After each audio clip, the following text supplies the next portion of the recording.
Tu manques de motivation pour jouer de la guitare tous les jours? Voici un défi simple. Apprendre un riff mythique par jour pendant 7 jours. Que tu sois débutant ou intermédiaire, tu vas avoir toujours des choses à apprendre parce que ça va être très progressif. Ça veut dire qu'à la fin de tes 7 jours, tu auras progressé grâce à ce défi. Et ce, que ce soit en rythme, en précision, en inspiration.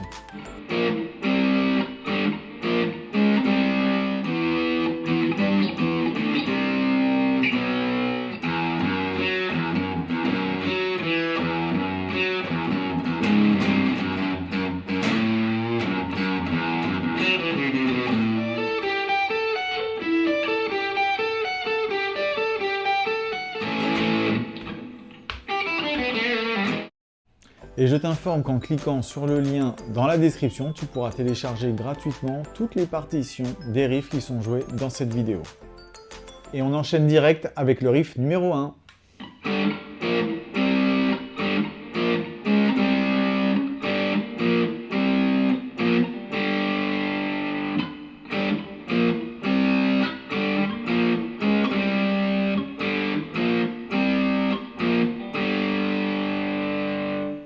Rien de bien compliqué pour ce riff, mais attention aux notes qu'il faudra jouer sur les contretemps.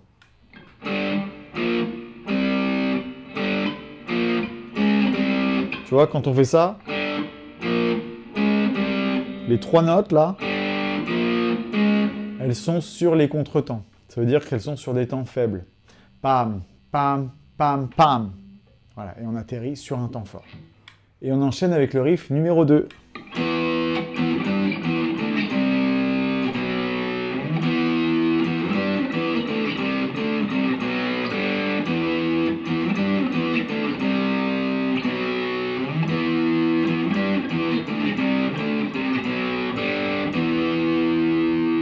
Comme pour le précédent riff, ça se joue en accord, cette fois en accord de quinte, comme ça. Et il faut enchaîner donc ces positions, c'est un petit peu compliqué, mais ça va aller. Et attention aux accords qui sont placés sur les contretemps. Je te le refais un peu plus lentement.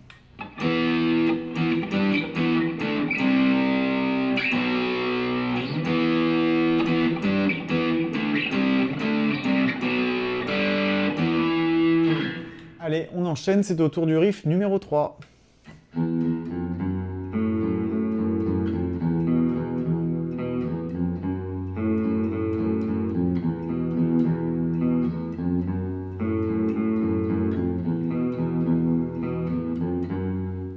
Alors la difficulté de ce riff ne se trouve pas dans les notes, mais de quand jouer les notes. Donc ça va être encore pour toi une progression rythmique.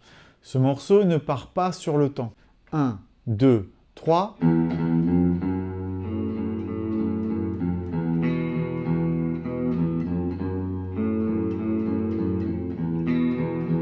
Donc pourquoi je choisis des morceaux qui sont très simples mais avec des difficultés rythmiques? Parce qu'en fait, souvent quand on fait de la guitare, on veut apprendre à jouer beaucoup de notes, jouer très vite. Mais le problème, c'est qu'on ne sait pas vraiment quand les jouer ces notes. On a bien souvent beaucoup de problèmes rythmiques à résoudre. Donc je préfère qu'on joue moins de notes, mais mieux, et que les difficultés soient plutôt rythmiques, savoir quand placer, est-ce qu'on part sur un premier temps, sur le « et » d'un troisième temps, analyser toutes les difficultés rythmiques et les maîtriser.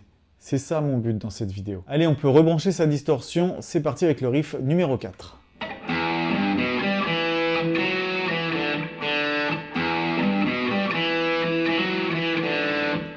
Donc toujours un riff pas très compliqué à jouer en termes de notes, mais en termes de rythme, attention de bien partir sur la deuxième double du quatrième temps. 1, 2, 3, 4.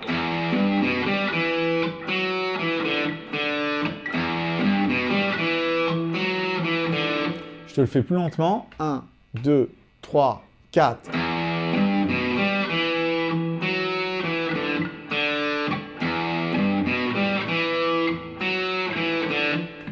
Normalement, après ces 4 jours à avoir travaillé ces 4 riffs, tu dois vraiment sentir des progrès rythmiques dans ta main droite et une aisance dans ton attaque au Mediator.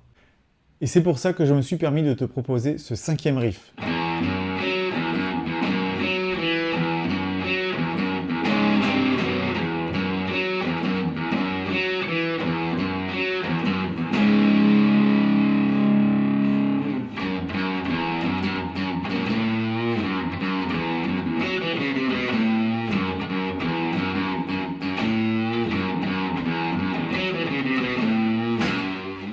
Donc ce riff, il est super pour travailler ses positions de pentatonique avec la Blue Note.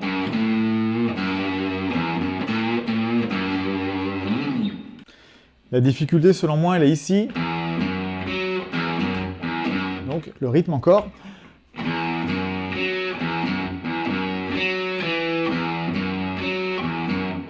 Alors là, on a un accord qui est assez sympa. En fait, c'est un accord de puissance.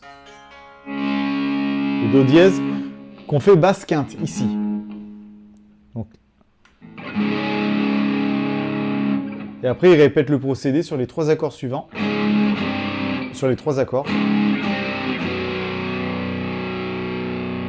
Ce qui donne un côté beaucoup plus ample à l'accord.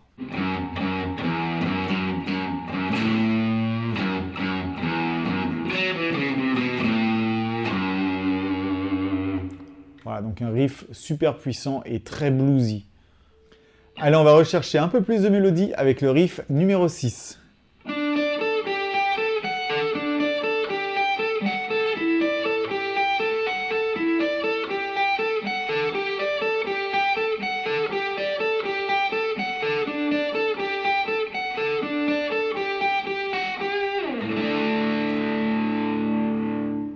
Alors cette fois, pas de difficulté rythmique, il suffit d'enchaîner toutes les notes. Mais alors il faut bien comprendre par contre qu'on suit des accords. Je te le refais beaucoup plus lentement. N'oublie pas qu'il y a les partitions à télécharger gratuitement dans la description.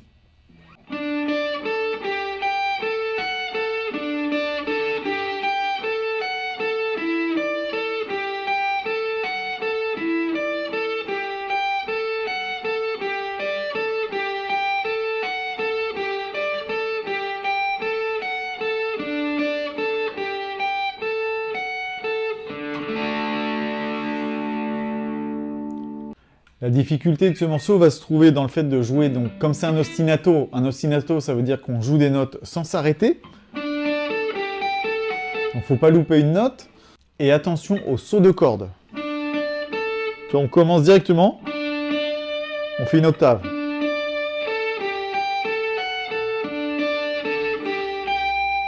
Donc à chaque fois il y a des sauts d'octave.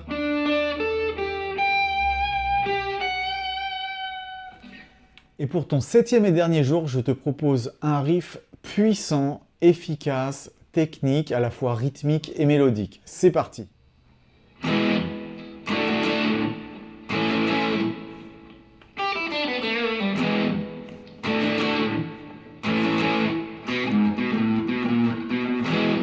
Alors, la difficulté de ce morceau, c'est de réussir à enchaîner des accords et des éléments mélodiques. Là, en l'occurrence, pentatonique.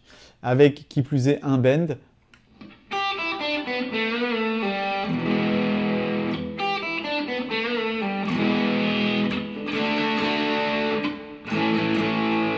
Et là, un deuxième riff. Enfin, un deuxième élément du riff qui fait... Donc là, attention à l'écart de la 2e à la 6e case.